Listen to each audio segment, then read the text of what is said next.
Hey guys, what's up? Dario here. So Google recently released the much anticipated Wear OS 2.1 update for Android smartwatches, and I got it on my Moto 360 2nd gen.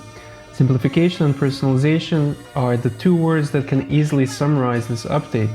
So in this video I will cover the main changes on Wear OS 2.1. So the Wear OS 2.1 update will be rolling out on a bunch of smartwatches from different manufacturers, but if you own one of the smartwatches that are listed on the screen, you unfortunately won't be receiving this update. For all other smartwatches, if you already didn't receive this update, don't worry, you will get it quite soon. But let's now see what actually changed with this update. The biggest change with the 2.1 update happened on the home screen. Since this is a small screen located on your wrist, there is a limited amount of information that you can observe from it, and also a limited amount of interactions that you can perform on it. So every time you look at it, it should be able to show you essential information at a glance, based on which you will decide if you should take out your smartphone out of your pocket or not.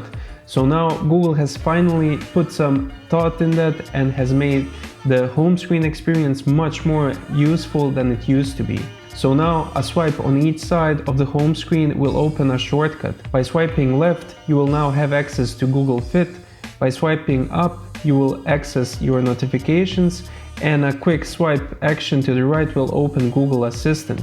In the past, a swipe to the right would open watch faces, which was, in my opinion, a totally useless function, except maybe if you're some fashion freak who changes watch faces with every single outfit that you change as well. So now, in order to change your watch face, you just have to long press the current watch face, and there you go.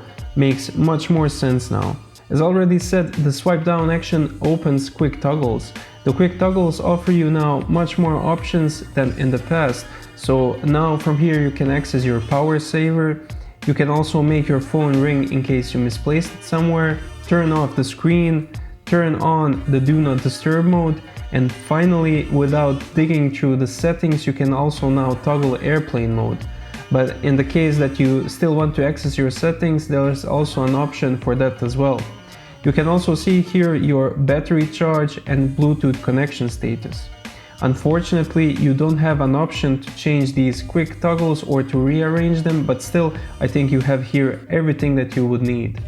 So a left swipe takes you now to the newly integrated Google Fit, which gives you a quick glance of your activity minutes and health points in a cool looking design. Additionally, it enables you to quick start a workout, where it opens a menu letting you choose from a list of different workouts that it can track.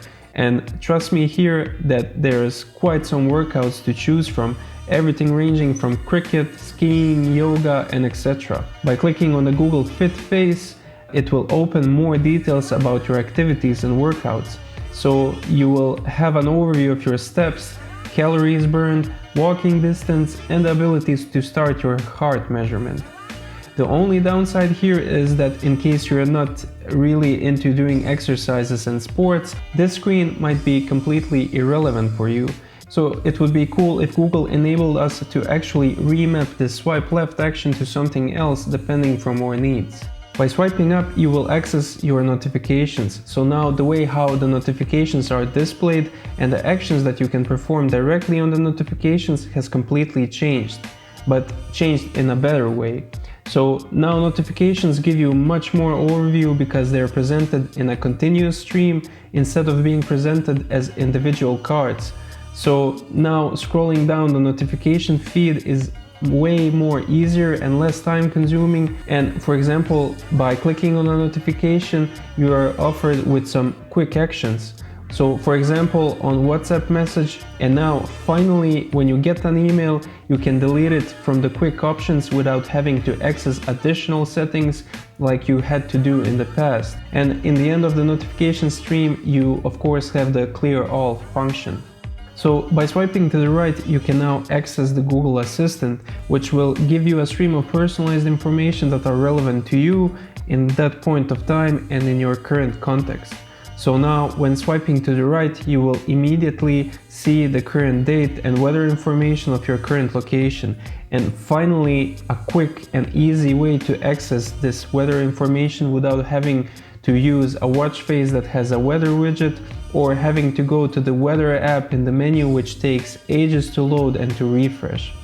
From here you can also immediately trigger Google Assistant voice commands. Scrolling through the feed will give you an overview of the most important things that are relevant for the current day and important events for the upcoming days.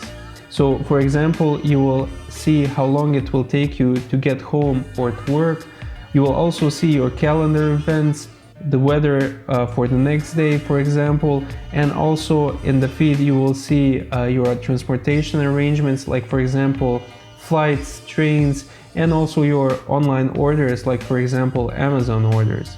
And in the end of the feed you will see a quote. In the menu drawer, nothing has changed. It's still the traditional circular menu that you're already used to. Another question is, did the battery life change?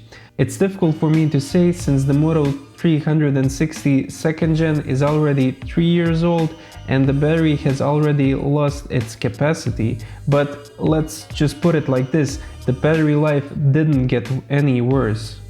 Okay, in conclusion time. So in general, you can see that Google really focused to make the smartwatch experience much more simplified and personalized with this update. Information is now easier to access, and they added a lot of quick actions that you can now trigger without digging deep into the submenus, reducing the need for you to take out your smartphone so often. This update will definitely keep my 3-year-old Moto 360 2nd gen smartwatch relevant for at least another year. Okay guys, that's it. I hope you enjoyed it. If you liked the video, hit the thumbs up button and subscribe.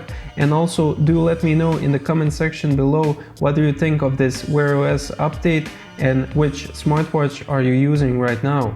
And of course, I will see you guys at the next video, so take care.